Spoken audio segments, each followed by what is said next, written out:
Democrats are, quote, weak and woke and should get some goddamn alpha energy and need to fucking retake the flag. Kamala threw the environment under the bus to win the fracking vote in Pennsylvania and the automobile vote in Michigan, and then didn't win either. At the presidential debate, environment came up once, and Kamala used the opportunity to brag that we've increased domestic gas production to historic levels. And Trump, of course, called Mother Nature a childless cat lady. And now we're back to that, because the Democrat lost. Recently, Bill Maher ripped into the Democrats for insisting Kamala Harris was their strongest shot at the White House. It's the same worn-out tune they've been singing since their defeat, and they still refuse to face reality. Maher didn't mince words. He called Harris a disastrous choice who should never be anywhere near the Oval Office. Yet Democrats remain stubbornly blind to it. If you're ready for some raw, unfiltered political truth, buckle up, because this is about to get good. And for context, here's what Joy Reid was saying before the elections. We've laid out the stakes in this crucial election, where one side stands for freedom while the other meets the textbook definition of fascism, namely a far-right dictatorial regime like Hitler's Germany or Franco's Spain or Mussolini's Italy. The legacy media turned fearmongering into a full-time sport in their war against Trump, weaponizing every headline to cast him as the ultimate political boogeyman. Fascist, Hitler, dictator, tyrant, they threw the labels around with all the subtlety of a sledgehammer, convinced that non-stop hysteria would sink him once and for all. But here's the twist, it backfired. Instead of breaking Trump, it only energized his base and boosted his popularity. Meanwhile, their golden pick, Kamala Harris, never stood a chance, left in the dust by the very strategy meant to destroy him. The media wanted a takedown, but all they delivered was free jet fuel for Trump's rise. And fearmongering wasn't their only weapon of choice, they also turned to threats. The Defense Department and NASA are going to need a new arrangement for all their rockets and for all the multi-billion-dollar contracts Elon Musk's companies have with the U.S. government. The U.S. government is going to have to either, unwind from all of those contracts, or Elon Musk's companies are going to have to unwind from him. This is an untenable reality in national security terms, now that we know what we know about Elon Musk. The outrage hit a fever pitch the moment Elon Musk openly endorsed Donald Trump and backed it with a hefty campaign donation. Overnight, the self-proclaimed guardians of democracy in the Democratic camp went from preaching tolerance to throwing a full-scale meltdown. The same voices that lecture America about free speech and open political choice suddenly couldn't handle Musk supporting the wrong candidate. Their message couldn't be clearer: democracy is fine, so long as you vote for their guy. Musk's move didn't just rattle their cage, it blew the door clean off, exposing the hypocrisy they worked so hard to disguise as principle, leaving them sputtering with outrage. And when the election slipped through their fingers, Democrats and their media allies refused to face reality. Instead, they clung to the delusion that Kamala Harris had run a flawless campaign.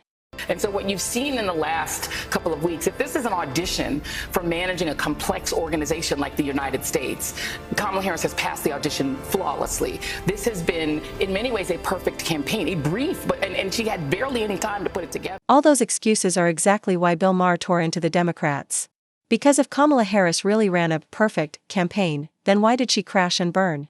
The answer's obvious: their strategy was a disaster, and no amount of spin can hide it. Even with billions in their war chest, Democrats managed to deliver one of the most tone-deaf, uninspired, and disconnected campaigns in recent political history. They ignored the mood of the people, misread the political climate, and doubled down on the same losing talking points. Maher wasn't just throwing shade, he was yanking back the curtain on a party that had every advantage yet still fumbled spectacularly. And in the end, they paid for it in humiliating fashion. Harris would be the first woman president, first black woman president, and first Asian president. But I don't vote for who will be the first. I vote for who will win. And for whatever reason, Harris has never been popular. You can count the number of delegates she won in the 2020 primaries on one hand, as long as that hand has no fingers. Maher highlighted the first glaring flaw in the Democrats' strategy: Kamala Harris's deep-rooted unpopularity. Even as vice president, she was practically a political ghost, rarely making headlines and leaving little impact on the national conversation. By contrast, J.D. Vance managed in a short time to be more visible and outspoken than Harris was throughout her entire tenure. She treated the press like it carried a deadly virus, dodging tough interviews and hiding behind tightly scripted appearances. And when she did step in front of the cameras, it was almost always with friendly outlets serving up softball questions. The result? A vice president who was forgettable at best and politically invisible at worst, but Maher's warnings fell on deaf ears. And after the election loss, here's Joy Reid once again. Nobody wants Donald Trump to be president more than Bibi Netanyahu, who is backed by a far-right coalition that would like to clear-cut Gaza, that would truly like to complete a complete ethnic cleansing of Gaza. Instead of taking a hard, honest look at why their campaign collapsed and how to regroup for 2028, Democrats remain trapped in a haze of political delusion. They're still overdosing on Trump derangement syndrome, treating every move he makes as an apocalyptic crisis. If he slips, it's the end of democracy. If he speaks, it's Hitler 2.0. This obsessive, knee-jerk hysteria isn't strategy, it's self-sabotage. And here's the kicker, it's the same syndrome that torpedoed their last campaign. Rather than learning from defeat, they're doubling down on the very playbook that already burned them. It's political déjà vu, except next time the loss could be even uglier. That's when Maher dropped another truth bomb. In 3 years as vice president, she's been quieter than an electric car. And like an electric car, your MAGA uncle can't... Kamala Harris even managed to squander the one golden opportunity to prove she could lead when she was handed the reins on the border crisis. This was her moment to step up, take charge, and show the nation she was more than just a ceremonial figurehead. Instead, it turned into a masterclass in political absenteeism. She never set foot at the border, no matter how many times the media tried to gaslight the public into thinking she had. And while she kept her distance, the situation spiraled into one of the worst immigration crises in modern history. Record crossings crushed border towns, humanitarian chaos spread, and Harris presided over it all from afar rather than being the solution. She became the symbol of inaction, proving to Americans that when the pressure's on, Kamala Harris is nowhere to be found. Explain why she fills him with homicidal rage. She just does. Sometimes life isn't fair. It's not fair that she's not popular. She's intelligent and accomplished, and in fact was put in charge of the border. And look at how... Okay, bad example. The Democrats didn't just lose. They set themselves up for failure by making promises they had neither the intention nor the ability to keep.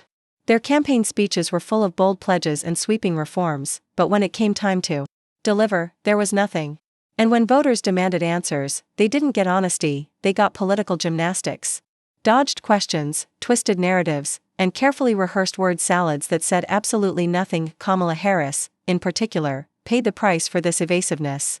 In crucial battleground states, her refusal to give straight answers eroded trust and alienated undecided voters who were already skeptical. Americans don't reward politicians who sound like used car salesmen, they punish them at the ballot box. And punish they did, flipping once safe blue turf into contested ground fall. Because Democrats underestimated one simple truth: Americans value honesty over polished talking points. Kamala threw the environment under the bus to win the fracking vote in Pennsylvania and the automobile vote in Michigan, and then didn't win either. At the presidential debate, environment came up once. Bill Maher didn't mince words, he went straight for the jugular. He ripped into the DNC for clinging to woke politics at a time when their chances of winning were already hanging by a thread. Instead of rolling up their sleeves to craft serious policies, build coalitions, and develop real strategies to secure power, they wasted precious time pandering to the loudest fringe voices in their base. Maher made it clear, this wasn't leadership, it was performance. They traded substance for hashtags, swapped real solutions for virtue signaling sound bites, and in the process, alienated the very swing voters they needed most. By chasing applause from the woke mob, they forgot a simple truth: elections aren't won on Twitter. They're won in the hearts and minds of everyday Americans. And Kamala used the opportunity to brag that we've increased domestic gas production to historic levels. And Trump, of course, called Mother Nature a childless cat lady. And now we're back to that, because the Democrat lost. Democrats have a bad habit of planting their flag on the wrong hills, and then acting stunned when voters abandon them. They throw their weight behind causes most Americans find absurd, pushing gender transitions for kids too young to drive, demanding biological men compete in women's sports, defending radicals who despise this country, and canceling anyone daring to think differently. And that's just scratching the surface. This non-stop parade of extreme, tone-deaf crusades didn't just cost them a handful of votes, it handed them a brutal election loss on a silver platter. But here's the kicker: instead of learning from their mistakes, they doubled down. No reflection, no course correction, just the same self-destructive agenda that drove moderates, independents, and even some Democrats straight into the arms of their opponents. Bill Maher's takedown wasn't just a rant, it was a reality check the party refused to hear. From Kamala Harris's deep unpopularity and her failure at the border, to the DNC's obsession with woke politics, broken promises, and tone-deaf crusades, the Democrats sabotaged themselves at every turn. They ignored the issues Americans actually care about and chased applause from echo chambers, alienating the very voters who could have saved them. The result? A humiliating defeat that not even billions in campaign cash could prevent. And rather than adapt, they've chosen denial, clinging to failed strategies, doubling down on losing battles, and pretending the problem lies with everyone else. If they stay on this path, 2028 won't just be a loss, it'll be a political bloodbath. And with that, we'll wrap things up.